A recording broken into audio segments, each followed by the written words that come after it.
Yes Sunil గారు.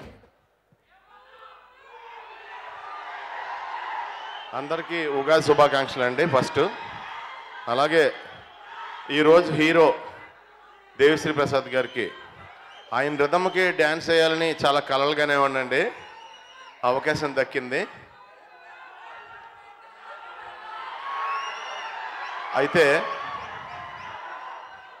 ఇది ఎలా ఉందంటే ఫిక్స్ అది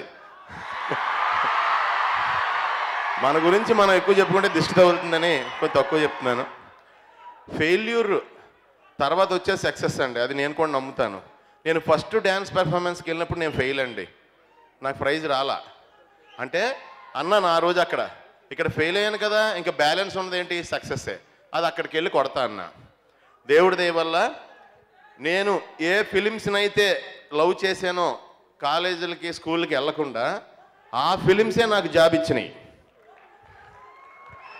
అలాగే మీలో ఉన్న యాంబిషన్ని, మీలో ఉన్న కోరికని మీరెవరు కాంప్రమైజ్ చేసుకోవద్దు, ప్రయత్నిస్తూ ఉండండి. ఏదో రోజు వచ్చేది సక్సెస్సే మీ అందరికీ కూడా, రియల్లీ. అండ్ ఇందాక నన్ను కూడా యాక్చువల్గా పంచది కట్టుకొస్తే బాగుంటుందేమో కదన్నా నువ్వు అని అన్నారు.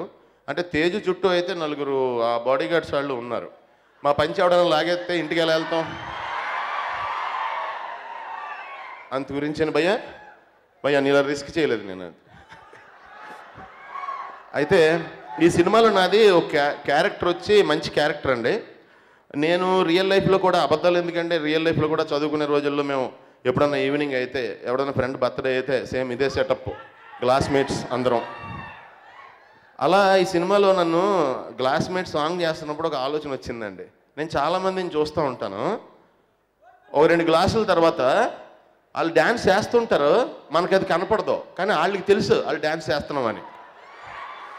ఆ కాన్సెప్ట్లో చేశానండి నేను మా ఊర్లో చాలామందిని చూశానండి. అలాగా ఒకసారి మీరు రిథమ్ వేయండి, ఆ రెండిట్లకి భయ్యా, క్లాస్మేట్స్ రిథమ్ అయ్యి భయ్యా.